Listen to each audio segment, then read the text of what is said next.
நடக்கக்கூடிய பேச்சுவார்த்தை இந்த ரஷ்யா உக்ரைன் பிரச்சனையை தீர்க்கறதுக்கா இல்ல அமெரிக்காக்கும் ரஷ்யாவுக்கும் நடுவுல உறவுகளை வலுப்படுத்துறதுக்கா இதெல்லாம் டேர்ம்ஸ் பேசுறாங்களா என்ன ஏதுவோ அலாஸ்கால நடக்க இருக்கு.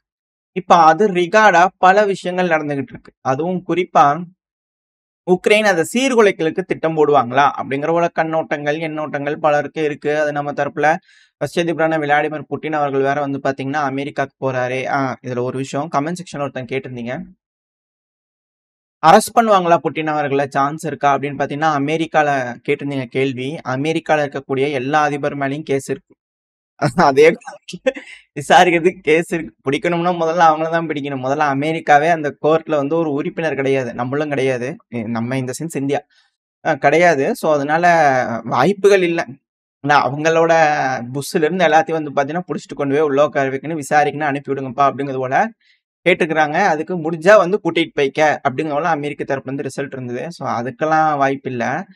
என்ன அமெரிக்காவோட ஹிஸ்டரி எடுத்து பாத்தீங்கன்னா பல தலைவர்களை மர்கியா பண்ணியிருக்காங்க. ஸோ அது போல ஒரு வரலாறு இருக்கு. அமெரிக்கால அது மாதிரி வாங்கப்பா அப்படின்னு கூப்பிட்டு ரிட்டர்ன் போகும்போது படுக்கையில வச்சு அனுப்பிடுவாங்க. இது போல ஒரு வரலாறு இருக்கக்கூடிய ஒரு நாடு தான். அதனால கொஞ்சம் சந்தேகமா இருக்கு. பட் எது எப்படியோ என்ன நடக்க போகுது அப்படிங்கிறது பார்த்தலாம். அது மட்டும் இல்லாம இந்த ரஷ்யாக்குள்ள இருக்கக்கூடிய அந்த கமெண்ட்ஸ் இந்த இதெல்லாம் இருக்கும் இல்லையா, அந்த சேனல்லாம் வந்து பார்த்தீங்கன்னா கமெண்ட்லாம் பேசுவாங்க இல்லையா, அதெல்லாம் டிரான்ஸ்லேட் பண்ணி வந்து பார்க்கும்போது எனக்கு ஒரு விஷயம் தான் ஞாபகம் வந்தது. இந்த படத்து பேர் சொன்னா வேற ஏதாவது ஆயிருமான்னு பயமா இருக்கு. மற்றபடி இல்ல.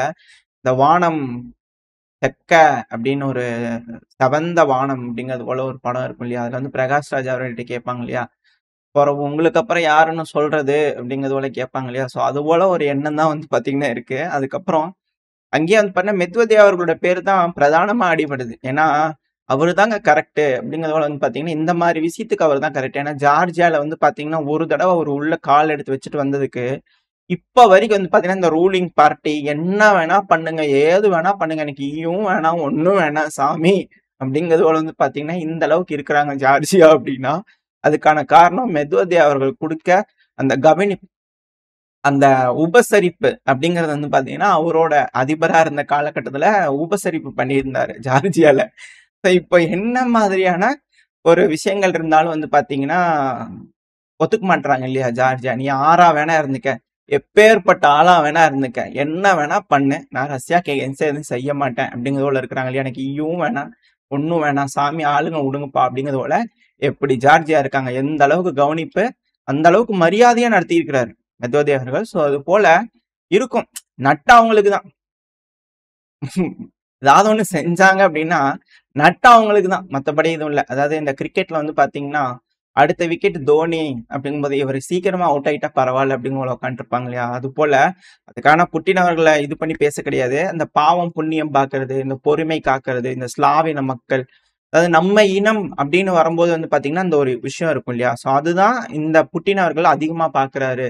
ஸோ அதுதான் இங்க இருக்கக்கூடிய பிரச்சனை. அதைத்தான் அவங்க யூஸ் பண்ணி ஸ்லாவின மக்களுக்குள்ளேயே வந்து பண்ண இனப்படுகொலை பண்ணி வச்சுக்கிட்டு இருக்காங்க. அதுல பார்த்து பார்த்து செய்யறதுக்குலாம் வழியே இல்லை அப்படிங்கிறத வந்து பார்த்தீங்கன்னா கமெண்ட்ஸ் எல்லாம் நிறைய பாக்குறதுக்கு இருக்கு. இனிஷியலா இது வேற மாதிரி இருந்தது. புட்டின் அவர்களுக்கு எதிரா இருந்தது மனப்பான்மை. மெஜாரிட்டின்னு சொல்லிட முடியாது, ஒரு 40% கிட்டயாச்சும் புட்டின் அவர்களுக்கு எதிரா இருந்தது மனப்பான்மை. என்ன நம்ம ஆளுங்களை போய் அடிக்கிறாங்க. ஏன்னா இனிஷியலா வரக்கூடிய ஸ்டேட்மெண்ட்டே சித்தி சித்தப்பா மாமா அண்ணன் இவங்களாம் வந்து பாத்தீங்கன்னா உக்ரைன்ல செட்டில் ஆயிருப்பாங்க. ரஷ்யால வந்து பாத்தீங்கன்னா அந்த ரிலேஷன்ஸ் அந்த மாதிரியான ஒரு பாண்டிங்ல செட்டில் ஆயிருப்பாங்க. ஸோ போர் ஆரம்பிக்கக்கூடிய காலகட்டத்துல இது போல உயிரிழப்புகள், சேதங்கள், அந்த ராணுவ வீரர்கள்லாம் போறாங்கன்னா சண்டை வெடிக்க மாட்டாங்க. ரஷ்ய அதிபரான விளாடிமிர் புட்டின் அவர்களோட கட்டளை ஏற்க மறுத்த அஹ், ரஷ்ய படை அப்படிங்கிறது போலாம் டைட்டில் பார்க்க முடிஞ்சது. ஆனா இப்பெல்லாம் அப்படி கிடையாது. என்னப்பா ஒரு இது அக்செப்டன்ஸும் பண்ணிக்க மாட்டாங்க, எந்த இன்ஸ்ட்ரக்ஷனும் தர மாட்டேறாங்க, ஆர்டர்ஸும் தர மாட்டாங்க அப்படிங்கிறது போலதான் இங்க நின்றுகிட்டு இருக்கு. இருக்கக்கூடிய மனம் மாற்றம் அப்படிங்கிறது இருக்கு. ஸோ அவரும் வந்து பாத்தீங்கன்னா முடிஞ்ச வரைக்கும் வாய்ப்புகள் கொடுத்து பாக்குறாரு. பொறுமை அப்படின்னு இருக்கு இல்லையா, அதெல்லாம் முடிஞ்ச வரைக்கும் வாய்ப்புகள் கொடுத்து பாக்குறாரு. இந்த கேம் ஆஃப் த்ரோன்ஸுங்கிற சிறந்த உதாரணம். மெதுவதே அவர்கள் மைண்ட்ல அவர் பேசறலாம், உடசா வாமா அப்படிங்கிறது போல அவர் கேட்கறலாம் பார்த்தா எனக்கு அப்படித்தான் ஞாபகம் வருது. இந்த டிராகன் இருக்கிறதுனால பூரா வந்து பாத்தீங்கன்னா மிசைல் இருக்கிறதுனால பூரா அப்படியே கருக்கி எல்லாம் எரிச்சு சாம்பல் ஆயிடலாம். ஆள்றது எதை அப்படிங்கிற ஒரு விஷயம் இருக்கு இல்லையா, அதுக்கு பாக பிரிவினை நீட்டா பண்ணி நிம்மதியா வாழ்ந்துக்கலாம் அப்படிங்கிற ஒரு மைண்ட் செட்ல புட்டின் அவர்கள் இருக்கிறாரு. ஏதாவது எசக்கு புசுக்கா செஞ்சாங்க அப்படின்னா இழப்பு அவங்களுக்கு தான், மற்றவங்க யாருக்கும் கிடையாது. இதத்தான் நான் சொல்ல வந்தேன். அதனால ஒருத்தங்கள இறக்கி ஏத்தி அந்த கான்செப்ட்ல நான் சொல்லல. மனப்பான்மை, இரு தலைவர்களுக்கு இருக்கக்கூடிய மனப்பான்மை சொல்ல வந்தேன். வேற மாரி ஆயிப்போய் அதுக்கப்புறம். ஸோ பார்ப்போம். அந்த பேச்சுவார்த்தை தான் இருக்கும். மத்தபடி அந்த டைம்ல வந்து பார்த்தீங்கன்னா, ஏதாவது எசகு புசக்கா உக்ரைன் செய்றதுக்கு வாய்ப்பு இருக்கு. இப்ப ரஷ்யாவோட டிஃபென்ஸ் மினிஸ்ட்ரியே வந்து பார்த்தீங்கன்னா, அத சொல்லிக்கிறாங்க. கீவ் வந்து புரொவோகேட் பண்றதுக்கு தயாராயிட்டு இருக்கிறாங்க. அதாவது அதிகமா வந்து பார்த்தீங்கன்னா, ஆயுதங்கள்லாம் ரஷ்யாவோட எல்லை பகுதிகள்ல வந்து நிக்கிறாங்க. பேச்சுவார்த்தை நெருங்கிட்டு இருக்கு. 15ஆம் தேதி ஏதாச்சும் ஒரு வேலைய பார்க்கறதுக்கு வாய்ப்பு இருக்கு. ஏன்னா பேச்சுவார்த்தைன்னு சொன்னனாலே அந்த டைம்ல ஏதோ ஒண்ணு செய்வாங்க. ஸோ இது போல ஒரு விஷயம்னா பே பேச்ச பேசம்போது வந்து பார்த்தீங்கன்னா, அதோட ரிசல்ட்ஸ்ல வெயிட் இருக்கும் இல்லையா? ஸோ அதுக்கு ஏற்ப அப்படிங்கிறது போல இருக்கு.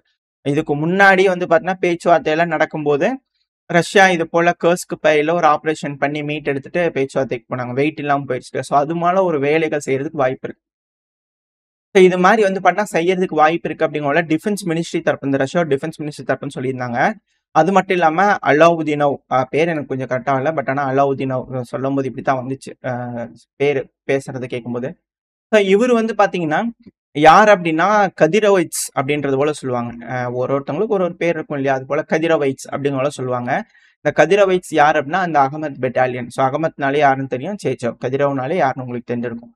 ஸோ அதோட ஹை ரேங்கிங்கோட லூட்டினன்ட் ஜெனரல் அவரு. இவரு இந்த வீடியோல இருக்காரு இல்லையா? இவர்தான். ஹை ரேங்கிங் அஃபிஷியல் தான். இவரு வந்து பார்த்தீங்கன்னா, மிரட்டிக்கிறாரு. "தம்பி என்ன பண்றேன்னு தெரியும்பா? உக்ரைனோட ஸ்பெஷல் ஆப்பரேஷனல் ஃபோர்ஸ் மோஸ்ட் எலைட்டான டீம்ஸ காம்பேட் ரெடி பொசிஷன்ல மல்டிபிள் ஃபிரான்ஸ்ல வந்து பார்த்தீங்கன்னா, நீ டிப்ளாய் பண்ணிக்கிற. அதிகப்படியா இடங்கள்ல இருந்து ரீடிப்ளாய் பண்ணி பார்டர் பகுதியில நீ நிப்பாட்டி வச்சிருக்க. பிளான் பண்ணியிருக்க. புரொவோகேட் பண்ணியிருக்கேன்றது நல்லா தெரியுது. பண்றதுக்கு இருக்கேன்னு தெரியுது. இந்த கர்ஸ்க் பையில இருந்து தப்பிச்சு புடிச்சவங்கள திருப்பி உங்ககிட்ட குடுத்தோம்ல, அவன்கிட்ட கேட்டுக்குங்க. கேட்டுட்டு ஒரு தடவைக்கு 2 தடவ யோசிச்சுக்கங்க. போன தடவ மாரி இல்ல, இந்த தடவ இருக்காது. பிரிச்சு, பிரிச்சு, பிரிச்சு மேய்ஞ்சு சமம் பண்ணிருவோம் பார்த்துக்கங்க அப்படிங்கிறது போல. நான் கொஞ்சம் கம்மியா பேசிக்கிறேன். அவரு வேற மாரி. நான் ராணுவ பெர்சன் பேசுறதுக்கு ஒரு சிவிலியன் பேசுறதுக்கு வித்தியாசம் இருக்கு இல்லையா? அவர் வேற மாரி வந்து பார்த்தீங்கன்னா பேசிக்கிறாரு. ஸோ தயாரா தான் இருக்கிறாங்க. அதாவது இந்த இடத்துல சேச்சன் ஆர்மி மட்டும் இங்க இல்ல இப்போ. இப்ப இவங்களுக்கு துணையா வந்து இன்னொரு ஆர்மியும் ஒரு பலம் பொருந்திய ஆர்மி இருக்கு. ரஷ்ய அதிபரான விளாடிமிர் புட்டின் அவர்கள் வந்து பார்த்தீங்கன்னா, நார்த் கொரியாவோட கிம் ஜாங் உன் அவர்களுக்கு ஃபோன் அடிச்சுக்கிறாரு. காரணம் என்னன்னா 80வது ஆனிவர்சரி. கொரியா அப்படிங்கிற ஒரு நாடே வந்து பார்த்தீங்கன்னா, ஒரு கொரியன் அப்படிங்கிறது சவுத் கொரியா, நார்த் கொரியா இது எல்லாமே ஜப்பானோட ஒரு கட்டுப்பாட்டுக்குள்ள இருந்தது. அது கூட சீனாவோட பல பகுதிகளும் ஜப்பானோட ஒரு கட்டுப்பாட்டுக்குள்ள தான் இருந்தது. எல்லாத்துக்கும் இந்த சந்தேகம் இருக்கும். புலி போட்டிருக்கிற தீவுல இருக்கிற நாடு எப்படி இத்தனை பேர்த்த புடிச்சு வச்சிருக்காங்க அப்படிங்கிற ஒரே ஒரு எண்ணம் இருக்கும். எனக்கு அந்த சந்தேகங்கள் இருக்கத்தான் செய்யுது. அந்த வில் பவர் அப்படிங்கிறது தேவை. எது எப்படியோ. இப்ப இந்த சவுத் கொரியா, நார்த் கொரியா வந்து பண்ணா அவங்க கட்டுப்பாட்டுக்குள்ள இருந்தது. 80வது வருஷம் ஆனிவர்சரி லிபரேஷனுக்கு அப்புறமா வந்து பண்ணா அந்த கொரியாவுக்கு விடுதலை கிடைச்சு 80 வருஷம் ஆச்சு. ஸோ அதனால வந்து பார்த்தீங்கன்னா, கன்கிராச்சுலேட் பண்றதுக்காக கூப்பிட்டுருக்கிறாரு. அது மட்டும் இல்லாம இவர் சொல்லிக்கிறார். தலைவரே, நம்ம 2 பேத்துக்குள்ள ஒரு ட்ரீட்டிக்கு ஞாபகம் இருக்குங்களா? காம்ப்ரஹென்சிவ் ஸ்ட்ராட்டஜிக் பார்ட்னர்ஷிப் ரஷ்யாக்கும் கொரியாவுக்கும் நடுவுல இருக்குதே. அ இது 2024 ஜூன் 19 நினைக்கிறேன். எனக்கு தேதி கரெக்ட்டா தெரியல. ஜூன் 19 2024 ஜூன் 19 தான்.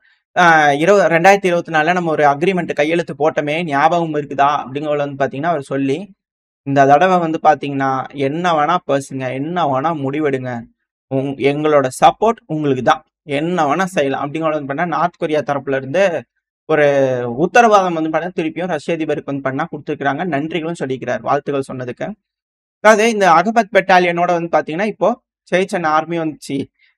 அகமத் பெட்டாலியனோட இப்ப நார்த் கொரியாவோட படைகள் வந்து பார்த்தீங்கன்னா, இணைஞ்சு இந்த ரஷ்யாவோட களத்த காப்பாத்துறதுக்கு ரெடியா இருக்கிறாங்க. முன்களத்த காப்பாத்துறதுக்கு. இதுல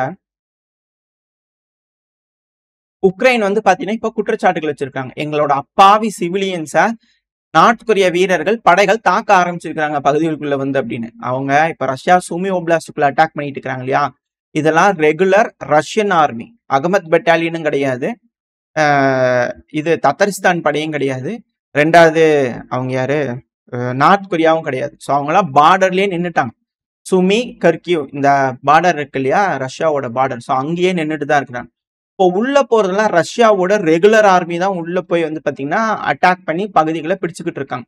இவங்களுக்குள்ள இருக்கிறது இதுதான். இதுதான் என் எல்லை. இங்க நின்னுக்குவேன். வந்தானா கால முறிச்சு போடுவேன் அப்படிங்கிற போல இவங்க நின்னுட்டு இருக்காங்க. இவங்க அட்டாக்லாம் பண்றது இல்ல. அட்டாக் பண்ணாங்கன்னா பதிலடி தான் தந்துட்டு இருப்பாங்க. இப்போ உக்ரைன் தரப்பு வந்து இப்பவே குற்றச்சாட்டுகள் வைக்க ஆரம்பிச்சிட்டாங்க அப்படின்னா எப்படி அப்படின்ற ஒரு கேள்விகள் வருது. எது எப்படியோ ஏதோ ஒரு திட்டத்துக்கு வந்து பாத்தீங்கன்னா உக்ரைன் ரெடியா இருக்கிறாங்க. இப்ப அது பதிலடி கொடுக்கும் விதமா நார்த் கொரியாவோட படை வீரர்களும் அகமது பெட்டாலியனும் ரெடியா ஃப்ரண்ட் லைன்ல நிக்கிறாங்க. ஆகஸ்ட் 15 ரணகலம் நடக்க இருக்கு. இது பீஸுக்கான டாக்கா இல்ல டிசப்ஷன் டெக்னிக்கா என்ன ஏதுங்கிறது பார்த்தலாம். நம்ம சொன்ன மாதிரி போலாண்டு உள்ள வந்துருவாங்களா உக்ரைனுக்குள்ள, இந்த பார்டர் தான் பிரச்சனைனா அந்த பார்டரா அப்படிங்கிற கேள்விகள் இருக்கு. ஸோ என்ன போன்றதை வெயிட் பண்ணி பார்க்கலாம். இப்ப அடுத்தது ரஷ்யாக்குள்ள இருக்கக்கூடிய விஷயங்கள். அதாவது இந்த எஃப்எஸ்பி டைரக்டர் இருப்பார் இல்லையா, அலெக்சாண்டர் பொரிஷ்னிகோவ். ஸோ அவர் தரப்புல இருந்து வந்து பாத்தீங்கன்னா மீட்டிங் நடந்திருக்கு. இவர் என்ன சொல்லிக்கிறாருன்னா national anti terrorism committee meeting போட்டிருக்கிறாங்க. இதுல 7 மாசங்கள்ல இந்த 7 மாசங்கள்ல மட்டுமே 290 தீவிரவாதிகள் வந்து பாத்தீங்கன்னா சுத்தி வளைச்சு பிடிச்சிருக்கிறாங்க. 18 தீவிரவாத தாக்குதலை முறியடிச்சிருக்கோம் அப்படிங்கிறத இவர் தரப்புன்னு சொல்லிக்கிறாங்க. அது அதிகப்படியான தீவிரவாதிகள் உள்ள ஊடுருவிட்டாங்களா ரஷ்யாக்குள்ள அப்படின்ற கேள்விகள் இருக்கு. இதுக்கு இவங்க என்ன சொல்றாங்கன்னா, இன்வெஸ்டிகேஷன் கமிட்டியில என்ன சொல்றாங்கன்னா, டெரரிஸ்ட் ஆர்கனைசேஷன் அரவுண்ட் இருக்கக்கூடிய நாடுகள், அதாவது ரஷ்யாக்கு த்ரெட்டா இருக்கக்கூடிய நாடுகள் இருப்பாங்க இல்லையா, அரவுண்ட் த ரஷ்யா. அந்த நாடுகளாம் உதாரணத்துக்கு உக்ரைனோட இன்டெலிஜென்ஸ் இதையும் அவங்க மென்ஷன் பண்ணியிருக்காங்க அந்த மீட்டிங்ல. உக்ரைனோட இன்டெலிஜென்ஸ் ஏஜென்சி குறிப்பா சில யூரோப்பியன் நாடுகள் பேர்லாம் அவங்க சொல்லியிருந்தாங்க. நம்ம மெயினான விஷயங்கள் எடுத்துக்கலாம். இது போல சில நாடுகள்லாம் வந்து பாத்தீங்கன்னா சென்ட்ரல் ஏஷியன் நாடுகள்ல இருந்து ரஷ்யாக்குள்ள வந்து வேலை செஞ்சு பொழைச்சுக்கலாம் அப்படிங்கிறது போல கொஞ்சம் வந்திருப்பாங்க இல்லையா. ஸோ அவங்கள வந்து பாத்தீங்கன்னா பணம் கொடுத்து ரெக்ரூட் பண்ணி இது போல தீவிரவாத தாக்குதல் வந்து பண்ண வைக்கிறதுக்கு பேசி அவங்கள மண்டைய கழுவி அவங்களுக்கு பணங்களை கொடுத்து இது போல வேலைகளை செய்ய வைக்கிறாங்க அப்படிங்கிறதோட வந்து பாத்தீங்கன்னா இவங்க தரப்பு வந்து குற்றச்சாட்டுகள் வந்துகிட்டு இருக்கு. ஸோ சென்ட்ரல் ஏஷியன் நாடுகள்ல இருந்து வரவங்க எல்லாமே இதுக்கப்புறம் ரேடாருக்குள்ள வருவாங்க. அவங்க என்ன பேசுறாங்க, என்ன பண்றாங்க, ஏது பண்றாங்க. அதுக்கப்புறம் உள்ள வந்து பாத்தீங்கன்னா மேக்ஸ் அப்படிங்கிறது போல நம்ம ஆல்ரெடி சேனல்ல சொல்லியிருப்போம். ஸோ அது போல வந்து பண்ண ஒரு அப்ளிகேஷன் வந்துடும். இதுக்கப்புறம் வெளிநாட்டு ரிலேட்டடா இருக்கக்கூடிய அப்ளிகேஷன்ஸ்லாம் வந்து பண்ண பேன் பண்ணப்படும் அப்படிங்கிறத ரஷ்யத்துல வந்து முடிவெடுப்பாங்க அப்படிங்கிறதோட செய்திகள் வந்துகிட்டு இருக்கு. வெயிட் பண்ணி பார்ப்பேன் என்ன மாதிரியான முடிவுகள் வரப்போகுதுன்னு. ஏன்னா ஒன்ஸ் எஸ்கலேஷன் தான், குளோபல் வார் தான் அப்படின்னா என்ன வேணாலும் நடக்கலாம். ஸோ அந்த ஒரு காரணத்தினால அந்தந்த நாடுகள் கிட்ட இருக்கக்கூடிய அப்ளிகேஷன் பயன்படுத்திக்கிட்டாங்கன்னா பரவாயில்ல. என்னப்பா சொல்ற, நீ யூடியூப் பயன்படுத்துற, நீ அமெரிக்கா பத்தி இப்படி பேசுற, அப்படி பண்ற அப்படின்னா, அதாவது நம்ம நாட்டுக்குள்ள அவங்க தான் வியாபாரம் பண்றதா வந்திருக்காங்க. நம்ம அவங்க நாட்டுக்குள்ள போய் வியாபாரம் பண்ணல. அவங்க நம்ம நாட்டுக்குள்ள வந்தாங்கன்னா நம்மளோட டேர்ம்ஸ் அண்ட் கண்டிஷனுக்கு தான் வேலை செய்யணும். இப்போ உதாரணத்துக்கு சொல்றேன்,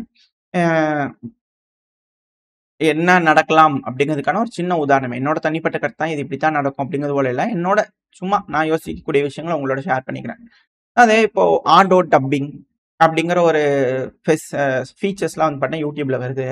இப்போ நம்ம பேசுறது வந்து பண்ண சம்மந்தமே இல்லாம ஏதோ லாங்குவேஜ்ல அது டப் ஆகுது. எனக்கு தேவையே இல்லை. முதல்ல நான் பேசுற கண்டென்ட் தமிழ் தெரிஞ்சவங்களுக்கு பார்த்தாலே போதும். அதுவும் தமிழ் படிச்சு தெரிஞ்சுக்கிறவங்கள விட தமிழர்களா இருக்கிறவங்க பார்த்தாங்கன்னா போதும். ஏன்னா நம்ம லோக்கல் ஸ்லாங்ல பல விஷயங்கள் பேசுவோம். அந்த விஷயங்கள்லாம் வந்து இவங்க ஆட்டோ டப்பிங் பண்ணாங்கன்னா கெட்ட கெட்ட வார்த்தைகள் வந்து பாத்தீங்கன்னா மற்ற பக்கத்துல வந்து பண்ண டிரான்ஸ்லேட் பண்ணாங்கன்னா போக ஆரம்பிச்சிடும். உதாரணத்துக்கு சொல்ல வரேன். ஏன்னா பல வார்த்தைகள் அந்த மாதிரி இருக்கு. நம்ம ரெகுலரா பயன்படுத்திக்கிற வார்த்தைகள்லாம் வேற மொழியில பேட் வேர்டா கூட இருக்கலாம் அவங்க டிரான்ஸ்லேட் பண்ணி பார்க்கும்போது. இதெல்லாம் தேவையில்லாத ஒரு பிரச்சனை. எதுக்காக இதெல்லாம் செய்யறாங்க அப்படிங்கிறது தெரியல. ரெண்டாவது நம்ம டைட்டில்லாம் வைக்கிறோம் அப்படின்னா இங்கிலீஷ்ல டிரான்ஸ்லேட், அது வேண்டியதே இல்லை.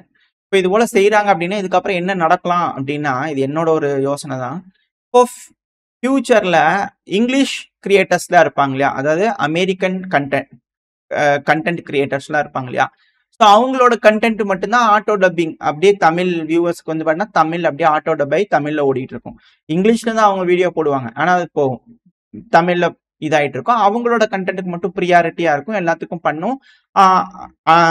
அல்காரிதம் வந்து பண்ணா அதுக்கேற்ற மாதிரி செட் பண்ணிடுவாங்க. அப்ப இங்க இருக்கிறவங்கள என்ன பண்ணுவாங்கன்னா வீடியோவும் போட முடியாது, ஒன்றும் பண்ண முடியாது. அதாவது நம்மளாம் வந்து பார்த்தீங்கன்னா இந்த ஃப்ரான்ச்சைசி தான். ஃப்ரான்ச்சைசினாலே பலியாடு தான். நார்மலா இருக்கக்கூடிய ஒரு கான்செப்ட் தான். ஸோ அது போல தான். அவங்க இங்க வியாபாரம் பண்ண வந்துருக்கிறாங்க. நம்மளை பயன்படுத்தி நம்மளை மொட்டையடிக்கிறதுக்கு ட்ரை பண்றாங்க. அப்படிதான் இதை பார்க்கணுமே தவிர மற்றபடி எல்லாம் எதுவும் கிடையாது. ஸோ வெயிட் பண்ணி பார்ப்போம். இந்த மாதிரி விஷயங்கள்லாம் இருக்கு அப்படின்னா அந்தந்த நாடுகள்ல இருக்கக்கூடிய அப்ளிகேஷன், கம்யூனிகேஷன், இது போல செய்திகள் பேசிக்கிறதுக்கு இது போல பப்ளிக் யூஸ் பண்ணக்கூடிய அப்ளிகேஷன்லாம் அந்தந்த நாடுகள்ல இருக்கக்கூடிய அப்ளிகேஷன்ஸ் யூஸ் பண்ணாங்கன்னா பரவாயில்ல அப்படிங்கிற பல அனலிஸ்ட் வந்து கருத்துக்கள் வருது. ஏன்னா கான்ஃபிளிக்ட் வந்துச்சுன்னா வேற மாதிரி அவங்க என்ன யோசிக்கிறாங்களோ அதை நமக்குள்ள திணிச்சுட்டு போயிடுவாங்க. அவங்க யோசிக்கக்கூடிய பாயிண்ட் ஆஃப் வியூ மட்டும்தான் அவங்க கன்வே பண்ணுவாங்க. மற்றவங்களோட பாயிண்ட் ஆஃப் வியூலாம் வந்து பார்த்தா அவங்க கன்சிடர் பண்ணிக்க மாட்டாங்க. அவங்க சொன்னது மட்டும் தான் கேட்கணும் அப்படிங்கிறது வந்து பண்ணி இந்த டாமினேஷன் அப்படிங்கிறது வந்துடும். ஏன்னா எக்ஸு, யூடியூபு இதெல்லாம் அதிகமா பயன்படுத்திட்டு இருக்கோம் அப்படின்னா, அதுல காட்டுற கன்டென்ட் தான் பார்க்க முடியுது அப்படின்னா, அவங்க என்ன சொல்றாங்களோ அதுதான் காட்டும் அப்படின்னா, அப்புறம் அப்படித்தான் மாறிடும். அப்படிங்கிற கேள்விகள்லாம் வருது. எது எப்படியோ வெயிட் பண்ணி பார்ப்போம். என்ன மாரி விஷயங்கள் நடக்க இருக்குன்னு. ஏன்னா, இந்த 15 நடக்கிறது டான்பாஸ் பகுதிய எக்காரணத்த கொண்டு ரஷ்யா விட்டு தர மாட்டாங்க. இதுதான் இதுல இருக்கக்கூடிய விஷயம். இதுல இந்த டான்பாஸ் பகுதிய விட்டு நாங்க போமாட்டோம் அப்படின்னு ஜெலன்ஸ்கி அவர்கள் திருப்பி டிக்ளேர் பண்ணிக்கிறார். எப்படி வந்து பேச்சுவார்த்தை அப்படிங்கிறது வந்து பார்த்தீங்கன்னா நடக்கும். இப்ப அமெரிக்கா ஒரு கமிட்மெண்ட் குடுக்குறாங்க. அத உக்ரைன செய்யி அப்படின்னு போய் வேற ஒரு நாட்டு தலைவர் அந்த நாட்டுக்காக முடிவெடுத்து செய்ய முடியாது. அப்படி செய்றாங்க அப்படின்னா, அந்த நாட்டுல இருக்கிற மக்கள் எப்படி ஒத்துக்குவாங்க? அது எப்படி அமல்படுத்த முடியும்? இப்ப ஜெலன்ஸ்கி அவர்கள் என்ன பண்ணுவாங்க? அப்படிங்கிற ஒரு கேள்விகள்லாம் இருக்கு இல்லையா? அப்ப என்ன இது போர் நடந்துகிட்டே இருக்கும். யூரோப்பியன் யூனியன் நடக்கும். நம்ம சொன்ன மாரி இது உலகமே ஒரு நாடக மேடை. இந்த நாடக மேடையில அரங்கேற்றக்கூடிய ஸ்கிரிப்ட்ங்கிறது இப்படியா இருக்குமா? அப்படிங்கிற ஒரு கேள்வி இருக்கு. அமெரிக்கா மட்டும் பின்வாங்கிருவாங்க. நான் சொன்னப்ப சொல்லி பார்த்தேன். உக்ரைன் கேட்கிற மாரி தெரியல. அப்படிங்கிறது போல ஏதாவது செஞ்சுருவாங்களா? அப்படிங்கிற ஒரு கேள்விகள் இருக்கு. என்ன நடக்க போகுது அப்படிங்கிறது பார்த்தலாம். அது மட்டும் இல்லாம, அடுத்த மிக பெரும் எஸ்கலேஷன் அப்படிங்கிறது ஜாப்ரோசியா. இந்த ஜாப்ரோசியா நியூக்ளியர் பவர் பிளான்ட்ல ஸ்மோக் வந்துட்டு இருக்கு. இது தொடர்ந்து முந்தா நேத்து கூட வந்து பார்த்தீங்கன்னா, இது போல ஒரு ஈவென்ட் நடந்துச்சு. இது போல இந்த பவர் பிளான்ட்ல வந்து பார்த்தீங்கன்னா, தொடர்ந்து அட்டாக் நடந்துட்டே இருக்கு. நம்ம சேனல்ல பார்த்துட்டு இருக்கோம். இது யூரோப்ல one of the largest power plant. இந்த பவர் பிளான்ட்ட வச்சு உக்ரைன் வந்து பார்த்தீங்கன்னா, அதிகப்படியா கரண்ட்ட ஜெனரேட் பண்ணி எக்ஸ்போர்ட்லாம் பண்ணிட்டு இருந்தாங்க. ஆனா, இப்ப இது ரஷ்யாவோட கட்டுப்பாட்டுக்குள்ள வந்ததுலருந்து, உக்ரைனுக்கு வந்து பார்த்தீங்கன்னா, கரண்ட் தட்டுப்பாடு அப்படிங்கிறது இருக்கு. அது மட்டும் இல்லாம, இப்ப இந்த ஜாப்ரோசியா அணு உலை இந்த இடத்துல அட்டாக் பண்ணிட்டு இருக்கிறனால, யூரோப்புக்கே ரேடியேஷன் பரவதுக்கு பாதிப்பு இருக்கு. இது போல இந்த பகுதிகள தொடர்ந்து அட்டாக் பண்ணிட்டே இருக்கிறாங்க. இதனால யாருக்குமே நல்லது கிடையாது. யார் செய்றாங்க அப்படிங்கிறத ஐஏஏ தரப்பு வந்து ப்ராப்பரா சொல்றதில்ல. இரு தரப்புலயும் கண்டனங்கள் தெரிவிக்கிறோம் அப்படிங்கிறதோட வந்து பார்த்தீங்கன்னா, சொல்லிட்டு இருக்கிறாங்க. அது மட்டும் இல்லாம, ரஷ்யா இத தடுக்கிறதுக்காக இந்த டினிப்பர் ரிவர் பகுதியில இருக்கு இல்லையா? அந்த இடத்துல வந்து பார்த்தீங்கன்னா, பெருமளவுல தாக்குதல் பண்ணி எல்லாம் தடுத்துக்கிட்டு தான் இருக்காங்க. இருந்தாலும், இது போல விஷயங்கள் நடந்துகிட்டு தான் இருக்கு. அதுவும் பேச்சுவார்த்தை அப்படின்னு நடக்கக்கூடிய இந்த சூழ்நிலையில ரொம்ப அதிகரிச்சிருக்கு. இதுதான் கவலை ஏற்படுத்திக்கிட்டு இருக்கு. அமெரிக்காவும், ரஷ்யாவும் பேசுறது ரூப் இல்லாம போயிருமா? இல்ல அந்த டைம்ல ஏதாவது எஸ்குபுஸ்கா செஞ்சுருவாங்களா? இதனால எந்த அளவுக்கு எஸ்கலேஷன் ஆக போகுது? இல்ல அமைதியா பேசி பிரச்சனைய முடிச்சிருவாங்களா? என்ன நடக்க போகுன்றது வெயிட் பண்ணி பார்க்கலாம். உங்களோட கருத்துக்கள் என்ன அப்படிங்கிறத கமெண்ட் செக்ஷன்ல சொல்லுங்க. ஓரளவுக்கான தகவல்கள் இந்த பதிவுல பார்த்திருப்போம்னு நினைக்கிறேன். இதோட இந்த பதிவை நான் முடிச்சுக்கலாம். இந்த பதிவு எப்படி இருந்துச்சு உங்களுக்கு பிடிச்சிருக்கா? பிடிச்சுனா லைக் பண்ணிட்டு உங்க ஃப்ரெண்ட்ஸ் கூட ஷேர் பண்ணிக்கோங்க. அது கூடவே மறக்காம இந்த பதிவு பத்தி உங்களோட கருத்துக்களை கமெண்ட் செக்ஷன்ல சொல்லுங்க. இந்த பதிவு நல்லா இருக்கும்னு நம்பிக்கையில அடுத்த பேர் சந்திக்கிறேன். அது வரைக்கும் ஸ்டே சேஃப். பை.